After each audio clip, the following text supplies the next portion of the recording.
देखिए कि बहुत मुद्दे हैं और कई बिल हमने जो जो लोगों से बातें कही थी वो हम बिल लाने जा रहे हैं। और उसके अलावा महामहिम राज्यपाल महोदय का अभिभाषण होगा और उसके ऊपर चर्चा होगी।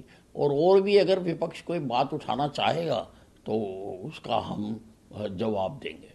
जी सर, काला एयरपोर्ट की सौगात कब लोगों को मिल सकती है, कब से ये शुरू होने की योजना? देखिए उड़ान योजना के तहत जो प्रधानमंत्री जी की बहुत महत्वाकांक्षी योजना थी कि चप्पल वाला आदमी भी हवाई चप्पल वाला आदमी भी हवाई जहाज में जाए, उसी योजना के तहत हमने अम्बाला छावनी में एयरपोर्ट मंजूर करवाया था। और चुनाव का कोड ऑफ कंडक्ट लगने से पहले हर प्रकार से उसको कंप्लीट कर दिया गया है।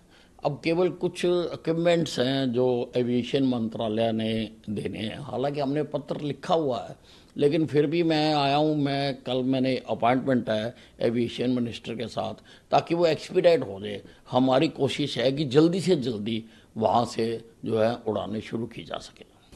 सर, तो प्रदूषण की भी समस्या है। दिल्ली सरकार का आरोप ये है कि चाहे वायु प्रदूषण हो या यमुना का प्रदूषण हो, हरियाणा से गंदा पानी आता है, केमिकल वाला पानी आता है, पराली जलाने से धुआं होता है। यहाँ पर क्या कहिए? देखिए, ये जो दिल्ली की आम आदमी पार्टी की सरकार है, ये अपनी असफलताओं का दोष दूसरों पर मढ़कर अपनी राजनीति करते हैं। पहले ये कहा करते थे, आप इनके पुराने बयान निकाल कर देखो, कि धुआं पंजाब से आता है। अब पंजाब में इनकी सरकार बन गई तो अब पंजाब का नाम नहीं लेते। पंजाब में क्या धुआं खत्म हो गया एकदम? आप आम आदमी पार्टी की, जबकि पंजाब में हरियाणा से भी ज़्यादा पराली जलाई जाती। और हरियाणा में भी हमने बहुत नियंत्रण कर दिया, बहुत कम रहेगी। लेकिन क्या दिल्ली का प्रदूषण कम हुआ? क्या जो हवाएं चलती हैं वो सारी दिल्ली आती हैं, वो किसी और तरफ नहीं जाती हैं? तो इनको तो केवल इन्होंने बातें कहनी होती हैं। जो हरियाणा का प्रदूषण लेवल है वो दिल्ली से बहुत कम है। कभी कम से ज़्यादा की तरफ नहीं जाता, ज़्यादा से कम की तरफ आता है। और यमुना का ये बात करते हैं, यमुना जब दिल्ली में प्रवेश करती है, अब किसी इंडिपेंडेंट एजेंसी से उसका बीओडी चेक करवा लो कि कितना है। और दिल्ली में प्रवेश करने के बाद ओखला तक का अब बीओडी चेक करा लो कितना ज़्यादा है। तो क्या दिल्ली का गंद हमने साफ करना है? क्या वो गंद हमने निकालना है? क्या हम डाल रहे हैं उस गंद को? आप इतनी देर से कह रहे हो हम यमुना साफ करेंगे। छठ पूजा में देखो क्या हाल हो रहा है वहां पर, किस प्रकार से झाग आई हुई है। तो ये खुद कुछ नहीं करना चाहते, खुद नहीं करते, दूसरों पर दोषारोपण करते हैं। जी सर, हमने जादू देखा जिस तरीके से चुनाव के दौरान बीजेपी की शानदार जीत हुई। अभी झारखंड और महाराष्ट्र में भी चुनाव है, क्या लग रहा है सर, वही जादू चलेगा वहां पर?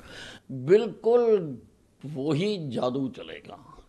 और अब जहाँ जहाँ चुनाव हुआ करेंगे वही जादू चलेगा, क्योंकि प्रधानमंत्री नरेंद्र मोदी जी ने राजनीति की दिशा बदल दी है। पहले जिस प्रकार से राजनीति झूठे वादे करके, झूठी घोषणाएं करके की जाती थी, उसको बदलकर अब विकास की राजनीति शुरू की है। प्रधानमंत्री नरेंद्र मोदी जी देश को विकसित भारत की ओर लेके जाना चाहते हैं। और विकसित भारत में जाने के लिए प्रदेशों का सहयोग भी आवश्यक है। और लोग नरेंद्र मोदी जी के विकसित भारत के साथ चलना चाहते हैं। वो चाहते हैं कि हमारे प्रदेश भी उसी गति से मोदी जी के साथ कदम से कदम मिलाकर आगे बढ़ें और हमारे प्रदेशों में भी विकास हो, हम भी विकसित भारत का हिस्सा बन सकें। आप मुझे बताइए, कोई और प्रधानमंत्री आज तक क्यों नहीं सोच सका विकसित भारत की बात? जवाहरलाल नेहरू ने कभी नहीं सोचा, इंदिरा गांधी ने कभी नहीं सोचा, राजीव गांधी ने कभी नहीं बोला, मनमोहन सिंह ने कभी नहीं बोला।